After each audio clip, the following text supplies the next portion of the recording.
Minutes from the last meeting, which was April 26th.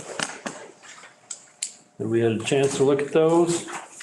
Any corrections? Just one correction. I know.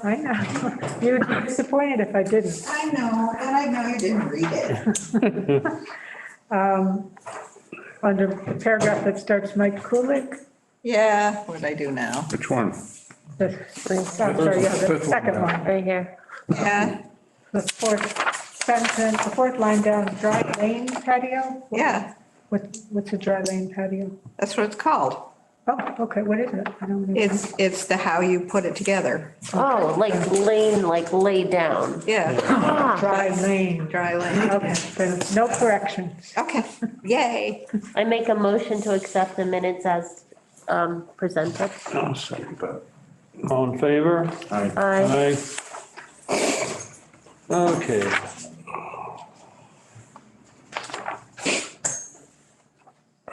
Vincent Park and dead trees, is he here? I haven't heard that. Haven't heard from him yet? Okay.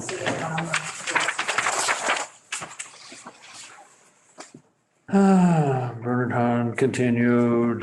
Wellingcamp, Mr. Wellingcamp, you here? No. No, he's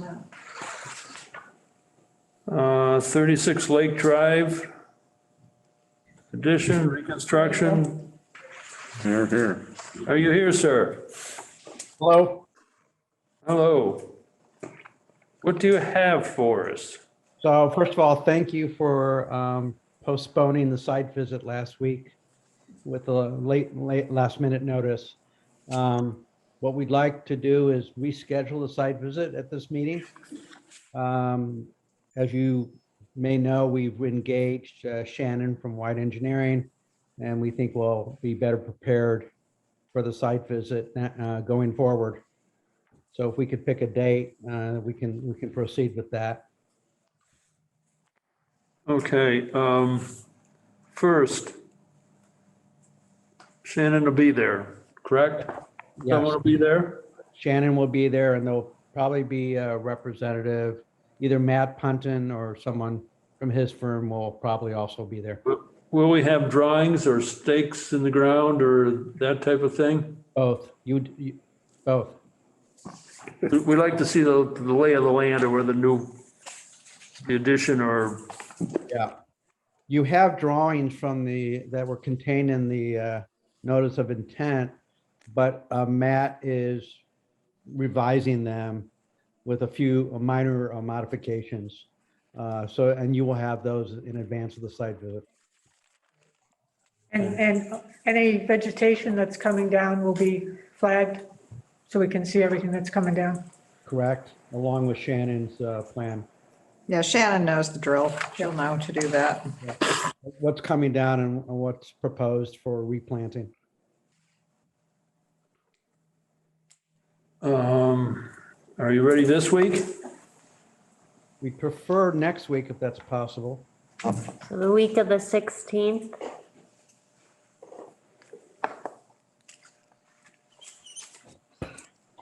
Correct. Thursday afternoon, that's possible. Possible. Hang on just a second. Thursday or Friday? What day of the week? What, no, So that's Thursday, the 19th, Or the 20th? or Friday, the 20th. Thursday. Thursday? John, do you? I'm good. Time of day. Thursday, the 19th, good for you all? Could we do 3 so I can, Good for us. We prefer the morning, but we'll accommodate whatever your needs are. A couple of our members are hard pressed to get there in the morning. Okay. Usually it's 3 o'clock or so. Unless it's 6:30 a.m. that works. Not if you want. Either you bring the coffee or you tolerate a bear. Without that, I'll be. How about, could you do? You can wear your jammies, it's okay. I'm good with that. Could you do 4 o'clock by any chance? Yes. 4 o'clock? Perfect. All right, 19th, okay. we will be at 36 Lake Drive, Thursday the 19th at 4 o'clock. Thank you. Great. Thank you very much. All right. Okay, next, 10 Maple Lane, dock installation. Good evening, everyone. Where's 10 Maple? 10 Maple Lane.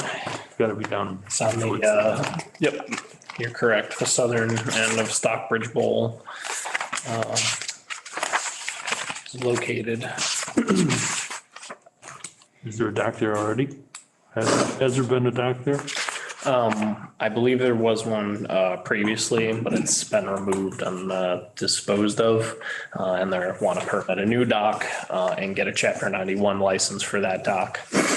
And to do so, they need approval from the local conservation commission. So that's why we're here in front of you today with this RDA.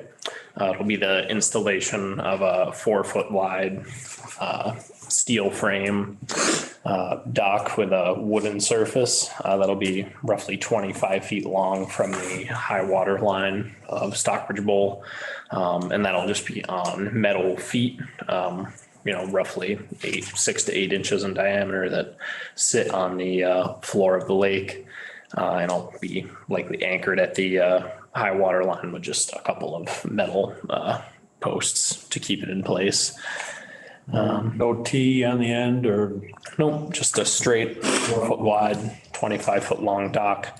They don't really have room for much else here to comply with the Chapter 91 standards. They need 25 feet on either side, and they only have 52 feet of frontage on the lake, so they can't even comply with it. So we're just sticking with the straight dock to get as close to that standard as we can. And hopefully get approved by Chapter 91. And it's also been submitted to Natural Heritage as well, just so they're aware of the installation, which is also required by Chapter 91. I haven't received any response from them on this yet, but. When you say it's gonna be steel posts going down and sitting on the bottom, can you elaborate on that a little bit? Yep, basically just have like dinner plate kind of size metal feet on them, or sometimes they're kind of in a arc shape that'll dig into the ground a little more, but most of them are just made to sit flat on the bottom rather than being embedded into the So this will be lake bottom. pulled every fall? or- Yep, this will have to be removed every fall. It would be badly damaged by the ice likely, so we need to get it out every winter. Do we have another hard copy of it? Of that? Somewhere.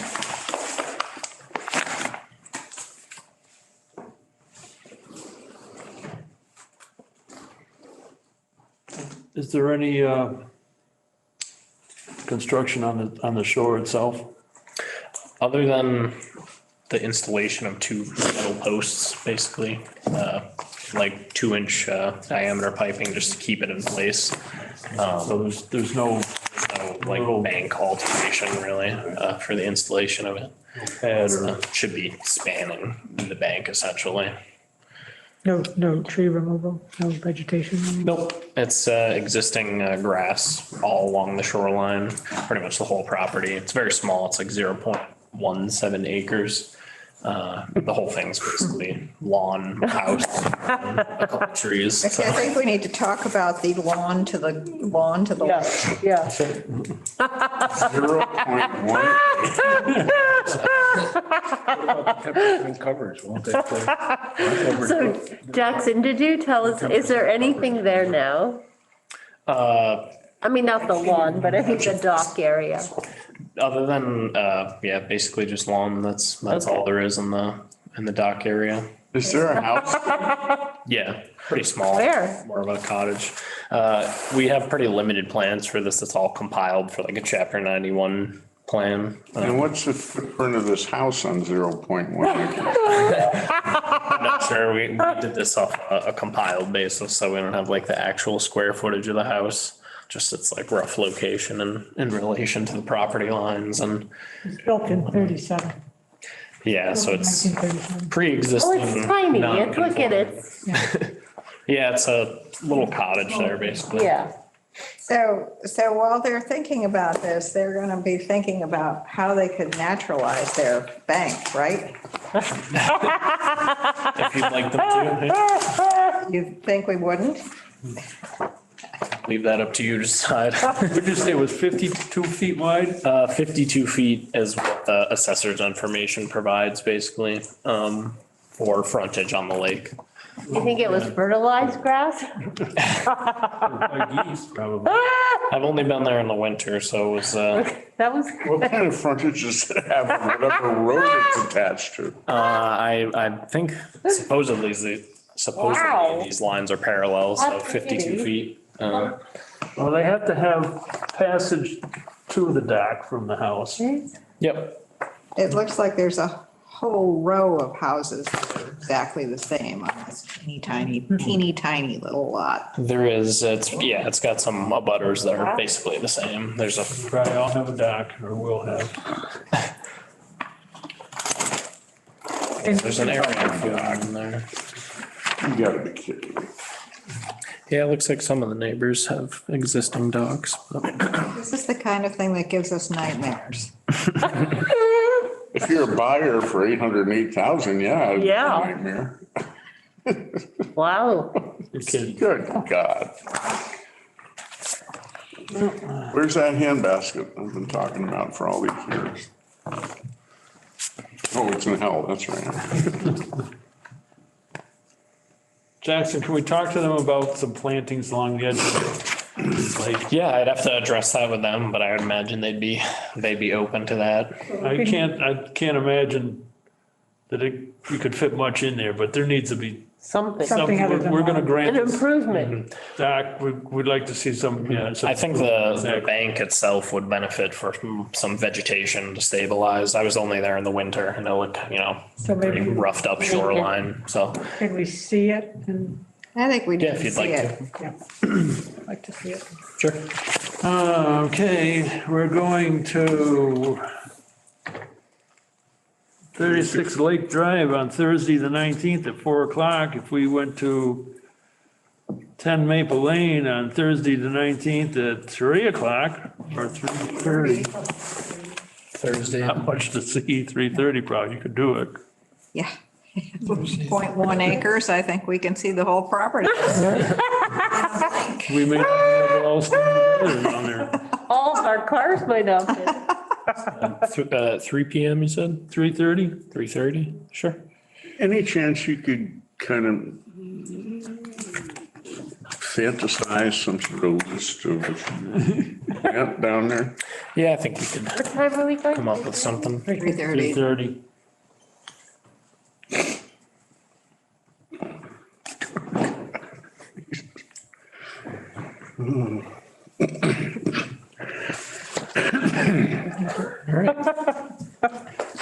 We'll have somebody there.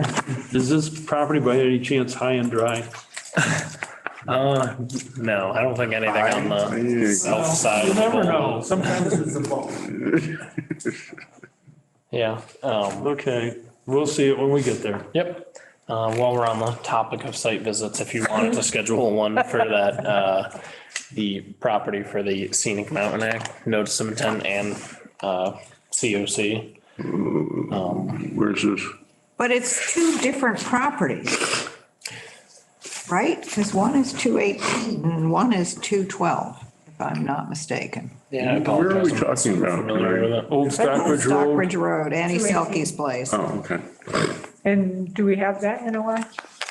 Yes, it was We just got it. submitted. So not on tonight's agenda, but, we submitted that, request for COC as well. So I was, if you're, interested in doing a site visit prior to the next hearing, we Yes. are available. Definitely will have to do that. Okay. No, I'm looking three. So can I ask what Annie's gonna do to this piece of property? this piece of property, she's building a house, apparently. Yes. Isn't there a house there already? No, that's why I say I think it's two So- separate properties. Yeah, it's a- The one that she has, the Yeah. property, she has the house on right now, that was her mother's, is not the same piece of property as this. So then there's a barn next door. Is that the property with the barn on it? Her property, the one that she's living in, has a barn. That's Charlotte's barn. All right, 3, All right, we'll see when we get there.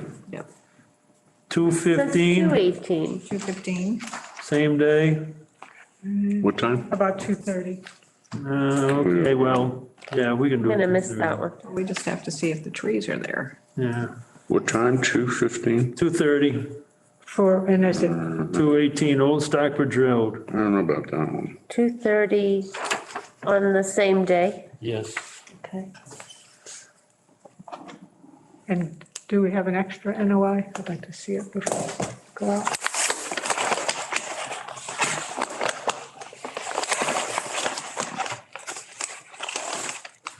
So Thursday, the 19th at 2:30 for that one.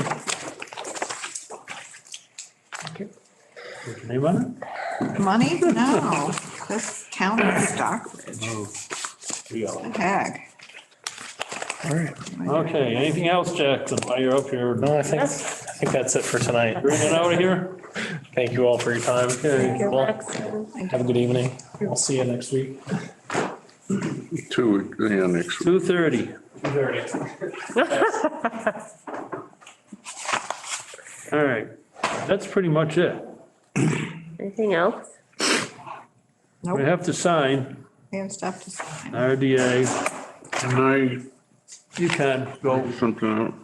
I brought this up at the finance committee, or the baby town meeting yesterday. They have $50,000 slated for a study of Campusa Bog.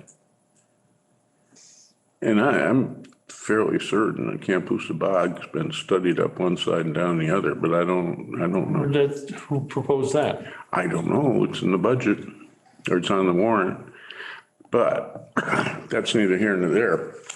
Because what I was looking for was, is there in there at all anywhere a beaver control device, which is what is causing the mat to rise, and God knows what's going on with the roots down at the bottom of the bog. I mean, if we get a gully washer, I don't think people really understand the watershed of Campusa Bog, because it's not down, the east side of Rattlesnake Mountain. It's down the west side of Rattlesnake Mountain, as you well know. And a gully washer down that mountain into the swamp behind Sally's, underneath Rattlesnake Mountain Road down, and then into Campusa Bog is going to raise it even more. And the only thing that's controlling the level of that was, once upon a time, the beaver control device that's behind the Scourin's house, which is on Judy Abdallah's property. Judy Abdallah could give a rat's you-know-what about whether it's maintained, whether it's reinstalled, whether it's whatever. I mean, I'm sure she'd be happy to write a letter if necessary. But I talked to Mary, whatever her name is, down there at DEP, and she sent over Mary Grover. And she sent over Citizen's Guide to Addressing Beaver Conflicts. Well, this is kind of an interesting document in that, okay, go to your Board of Health, see if it's encroaching on your septic system. Well, They already The did that. Board of Health has jurisdiction over the beaver situation. right, but in this particular situation, I mean, it's, the Board of Health doesn't care if your foundation drains are getting filled with water. No, They don't care if your downstairs in your house is getting filled with water. it's a really weird change that they made maybe 5 years ago, where it used to be the Conservation Commission that used to regulate the beavers and the beaver activity and all that stuff. And for some reason, which, sort of baffles all reality, they changed it to be a Board of Health thing. So the Board of Health doesn't, as you said, is not address the water situation unless it's encroaching on somebody's septic system. And That's the only- that that's is the only- not often the case. I mean, it's much more often the case that the rising water is causing all kinds of other problems. And in this case, it's threatening all sorts of endangered species along with the Scowron's house, Right. which neither one is with. So step 2B, in terms of pulling a 10-day emergency permit. If your application is denied, the Board of Health denied your permit because they determined the problem does not constitute a threat to human health and safety. Is this something the Scourin should be doing or something that we should be doing? This isn't, the Scourins can't do a damn thing because it's really not their property. I mean, the property that the Beaver Pond is on is Judy Abdallah's and Camp Bog. And, you know, so there's really nothing they can do. How does that affect us? What can we actually do? Well, I don't know what we can do. I mean, the only thing I can think The of, natural heritage about it, and they have expressed concern that it's threatening the bog and the species in the bog. oh, But again, I don't know what So the, if there's a $50,000 study that's going to happen, but the study, I asked if the study could be, this could be inclusive in the study, and the answer was no.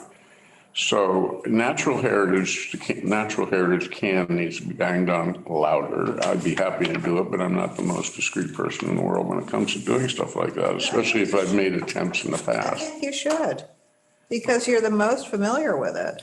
But more importantly, at this moment in time, is if you go up Route 7 and turn right onto Stockbridge Road, you will see that the beavers have been going nuts, taking down saplings at the end of Scourin's driveway, out on the corner where Route 7 is. And the saplings right now are just toppled over into the bog. Well, I just sense that this is going to come back to bite somebody in the butt other than just the Scourins. Well, the thing is that if they have to or want to remove beavers, then it's the Board of Health that has to sign off on that moment. The beaver control device does the job. The beavers can stay there. Does do the job, and removing the beavers usually doesn't because they breed. You know, if their population is threatened, they have babies like rabbits. Right, and they throw them out after 2 years. So then they go find They have someplace to else. find someplace else to. And where are they gonna find someplace else? Either down that waterfall all the way down next to Yale Hill, or are they gonna go up to your house? Yep, there's nothing left at my house for them to get, but they could go there. No, I mean, but they've been up there. I mean, Oh, the yeah. beaver dam that's up there is huge. So are they gonna go back? I don't think they're there. There's nothing there for them to eat anymore. They ate it all, No, and now it's all Phragmites. no, there's a lot in and around Camp Bog they can eat. Yeah, but they could go down toward what used to be the Chaselle's property, the Nature Conservancy. I wonder if the Nature Conservancy would step up at all. I totally forgot about it's that. not their Yeah, but it's on their property, the part of the property, they might. the headwaters of Camp Bog is Marsh Brook. And the one is on our property, and then it goes across the street toward the south. And that property is Nature Conservancy. Yeah, I think the perception of the turnpike being there is part of what kind of turns everybody around because, you know, you and I remember when they put that tunnel in under the turnpike for their The deer. gas lines and whatever else. Where the deer, Yeah, well, for the deer. that's where the deer go in hunting season. Well, I'd like to think, Hide in a tunnel, They hide in like hide in the tunnel under the turnpike. bunker in a steel plant or Yeah. something? but the Nature Conservancy, I didn't even think of that. But, you know, what kind of teeth do they have? I mean, Well, I don't know, they're. We have Michael on the screen. Hi, Michael. Michael's been very helpful, as helpful as he can be. I mean, to be honest with you. I mean, he's kind of guided me in directions, but, you know, I think he's got his hands up in the air too. Yeah, the problem we've run into with this is whether it's DEP, DOT with the road or anybody. Right now, there's no direct public threat and there's no direct to public health and safety. So without that in place, there's really not a mechanism for the town or the state right now to come in and deal with it. The best one would be Natural Heritage coming in because their job is to protect Bog. areas like the bog and that. One of the things that would happen with the hydrology study would be looking at the water level as a danger to the bog, which then could trigger a public hearing by the conservation, who could then, based on the information that you would receive from the report and an expert that the bog is in danger, then you could possibly take action with the use of town funds on private property. But right now, we don't have anybody saying that definitively that this is a danger to either the bog itself or the general public. So that's how that study, John, would help us. If the studies determine that the high water level will cause permanent damage to the bog itself, that gives us a reason to act. Michael, there's what looks like a yardstick sticking out of the bog on the west side of the road, and it has obvious measurement marks on it. Do you know who's responsible for putting that in? Is it DE or DOT? They were working on that the other day when Right. that's right where they were. I think it's DCR that show. It's funny that so Allison Dixon from HVA saw that DCR had some trucks there, but we don't know who was there.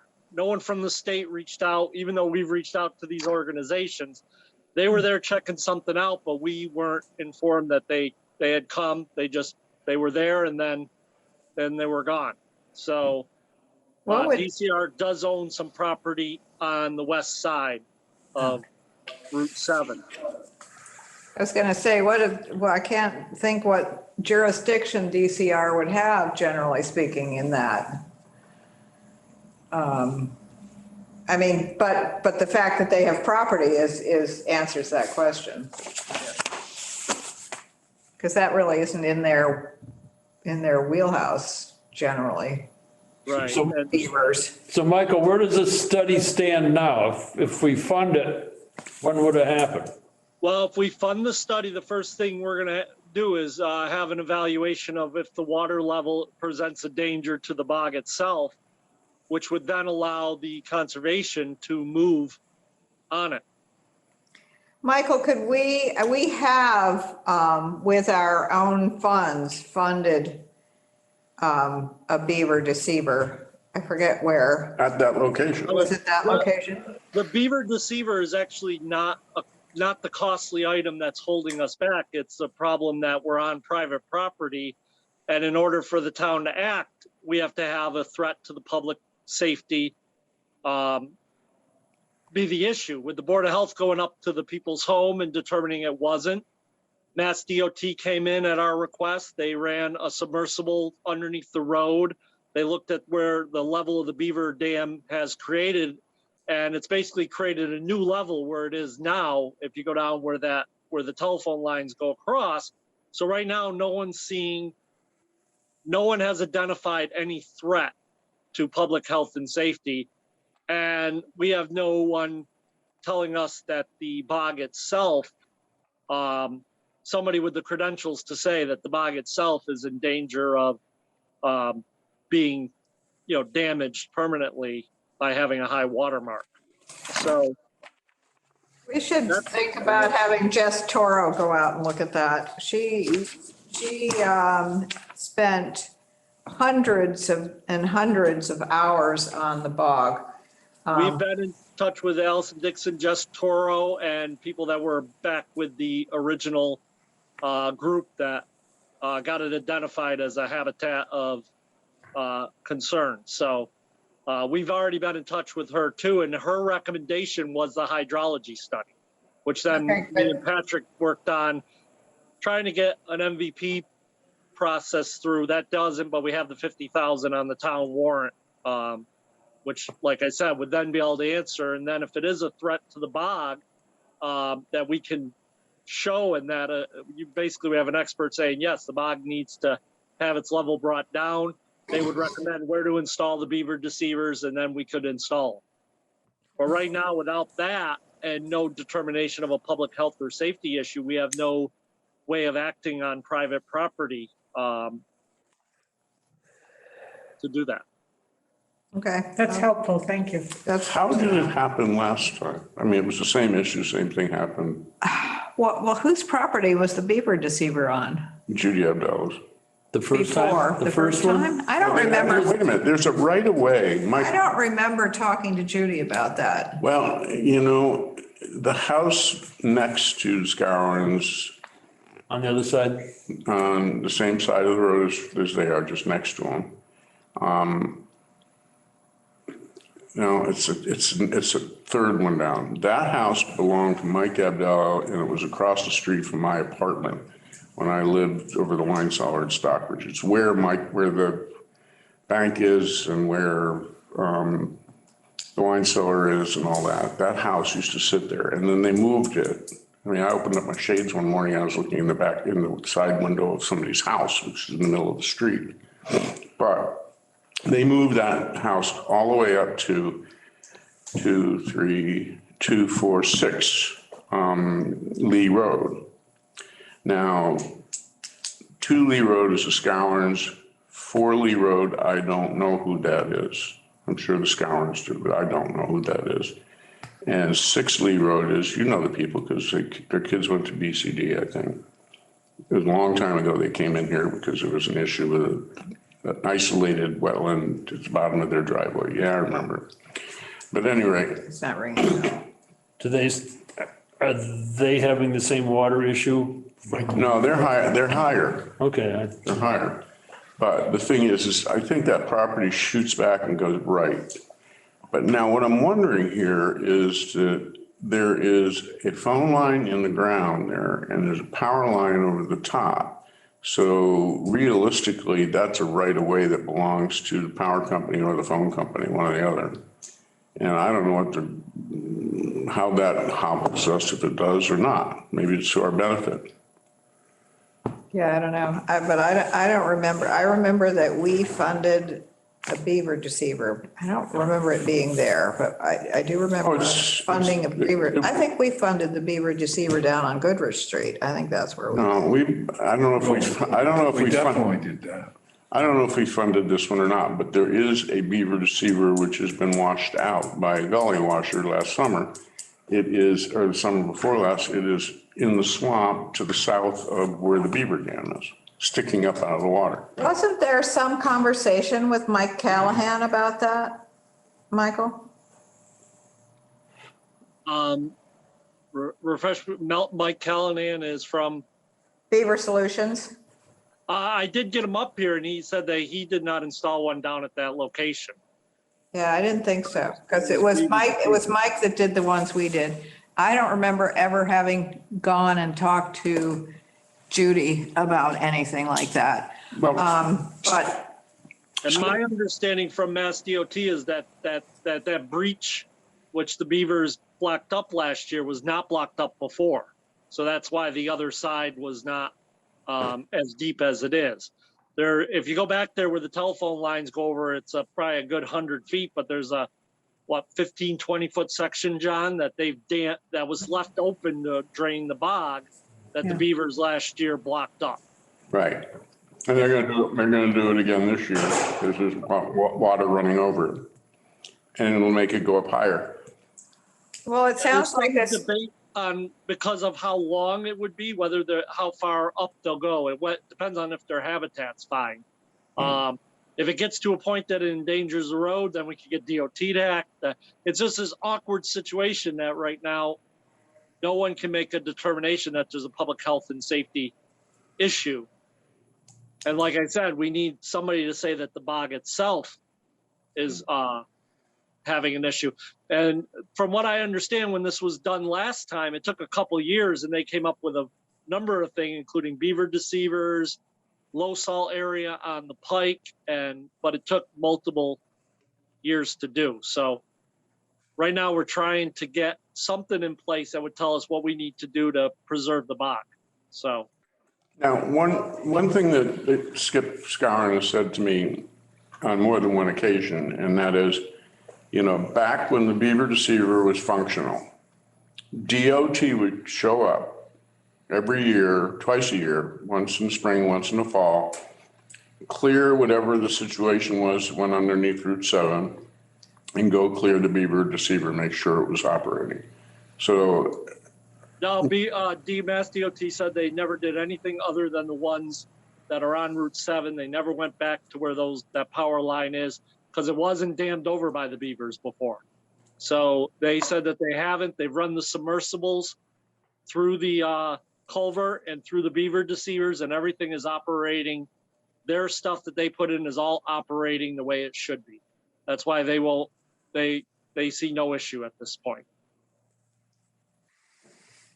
Well, it sounds like this hydrology report is our best hope. Or natural heritage. I know Natural Heritage is worried, but they haven't come out to do anything about it. The Campusa Bog Stewardship Committee, on which I served for, I don't know, a lot of years, pretty much came apart after Judy Spencer died, because she was really the driving force. I just took it over for a while, but I think she got, waylaid by life and job and child and all that stuff. And it was no longer a priority or a possible priority for her. So, I don't know. So Michael, can we identify groups, people, organizations that could do this study for us? So when and if we get the money approved, we can jump right on this? Yeah, we're going to be working pretty quickly on this. I've been working with Patrick, Jess Toro, Allison Dixon on what we can do to try to remedy this situation. And like I said, Jess was the one that recommended the hydrology study that would then allow the town to act if the hydrology study comes back and says, yes, the high water level is going to damage the bog. Therefore, there's an emergency. And because you guys identified it years ago as, what's the proper term, Sally? Area of high. ACEC, Area of Critical Environmental Concern. Thank you. And because of that, the town could then act, even though it's on private property. But without anybody saying, like I've said, without anybody pointing to a public health and safety or that the bog itself is in danger based on somebody's, basically you need an expert's opinion on that, then we can act. So those are the routes that we have available to us. And right now, with the evidence we have in front of us, we can't act right now. So. All right. Hey, one more question, Michael. Yes. And that is that, and this has just sort of become for it to become part of the equation. Ashtablunt or whatever they were, I think they were there when we were there. Yeah, the tree people? Yeah, the tree people, Asplund. Oh, yeah. whatever their name is. And I mean, they had gone down there. I had been down there like a week or two before they went down and they cleared. I mean, they cleared. The power lines, you mean? Yeah. Yeah.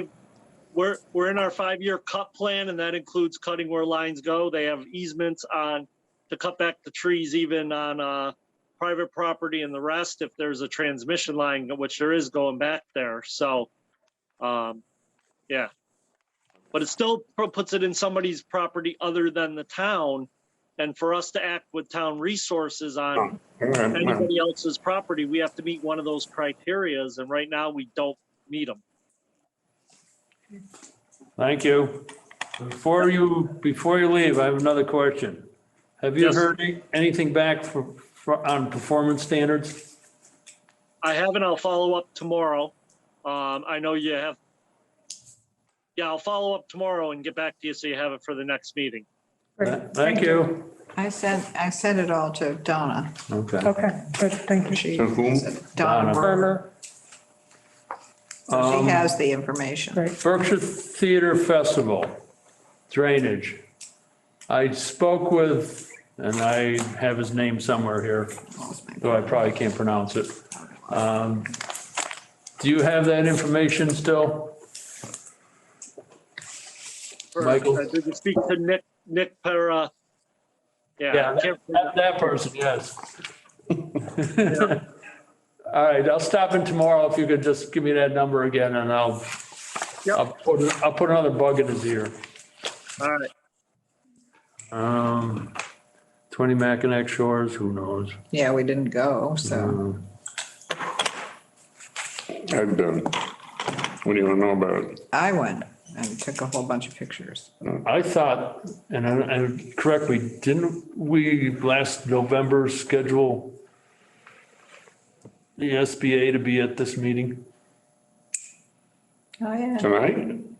I thought it was last month. No, this It was month. April. First meeting This is in May. May. We did. Anybody heard anything from them? No. Have you heard any rumors on what they plan to do, Michael? I haven't heard anything about that. The only contact I've had with them is about the water chestnuts. And that'll be heard at the next meeting. All right. Yep. All right.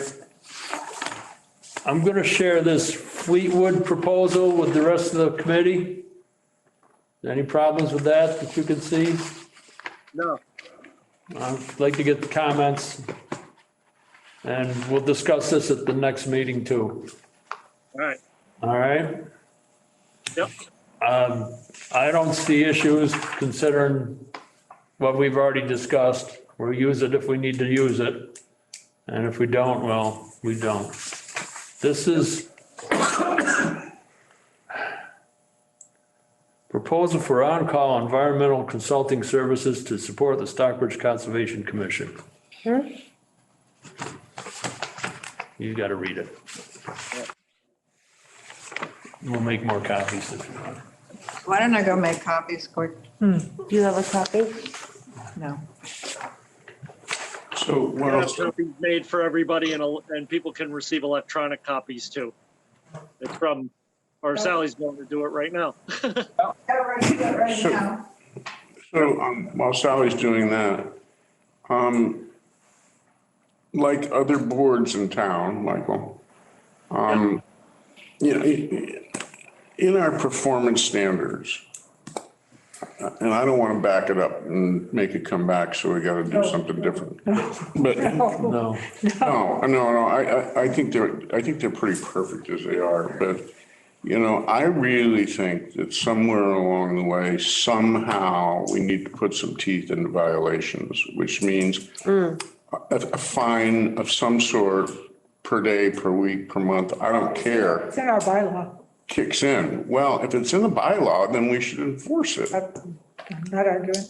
But we Yeah. do. You know, I know the lawyers are gonna show up, but the lawyers don't particularly intimidate me, but that's just me. You know, when there's a violation, there's a violation. A lawyer can sit there and flower it up all they want, but it's a violation. They get fined day one. We do have it. We should have, Do we, so is it a schedule, like when it begins and when we I can? don't have the bylaw in front of me, but I think it's by the day. A certain Okay. amount of Yeah, it money by is. the day, yeah.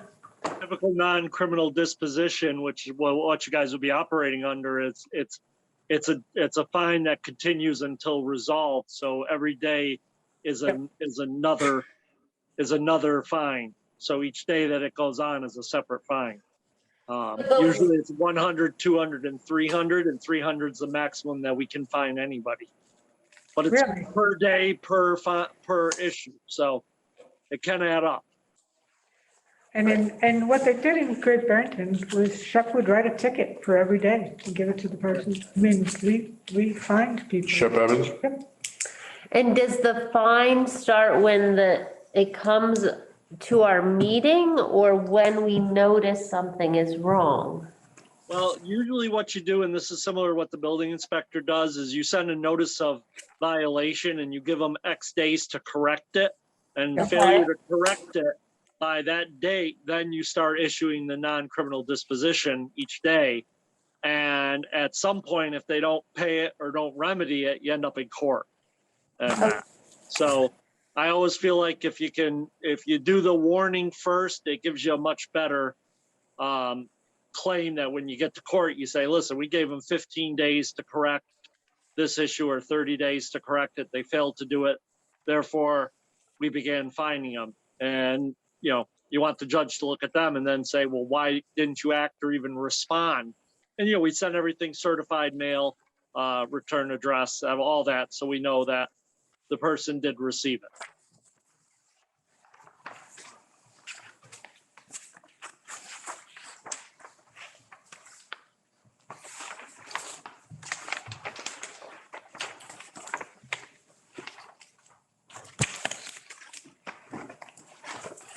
Where is this? Did you get?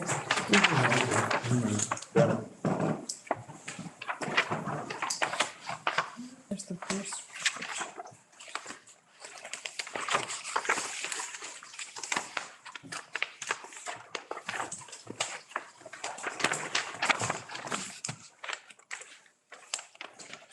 Any other business?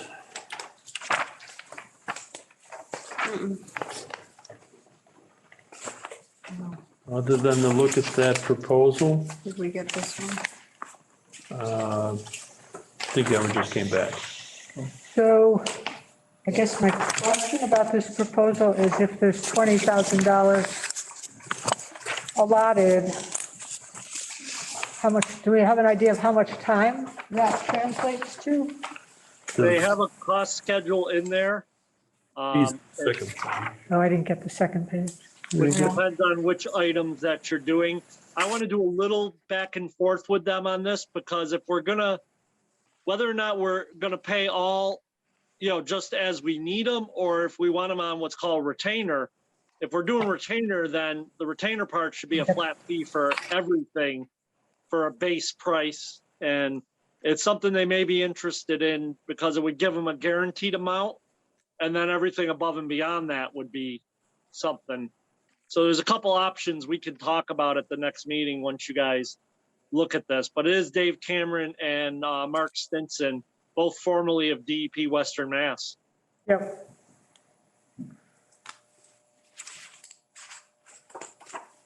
And the town anticipates, but I mean, potentially in the $20,000 range, I suppose. So is that a quote that they've given you or? That's they're aware of what's going. So they're aware of what's going to a town meeting. So we have $20,000 that's being put into the conservation line item for consultants, and they can insist. They'll be able to assist review. They'll be able to assist with enforcement, all the different aspects of it. So. And do we know what the rate per hour is? Email it if you can. Yeah, it's in there. I forget It which is? page. We didn't get It it. depends on which projects we're doing. And what never it mind, I would got cost per hour to have them reviewing it. Pages. I got this. Thanks. They are exceptionally qualified, and I think it'd be a great resource. Do you want them to come to the next meeting to discuss this? I can set that up, or do you want to discuss it first, then have them? Let's discuss it first, All right. because I'm not going to be at the next meeting. You're not? Jeez. I'm missing. Going to Cancun or something. Latrobe, Pennsylvania. Gonna go down there and drink some Rolling Rock. I'm missing a thing. It's in the middle of the table. The thing, here it is. Do you want a motion to adjourn? I would like a motion to adjourn. I'll make a motion to adjourn. I will second the motion. Thank you, Michael. Thank you, All in Michael. favor? Thank Aye. you. Aye.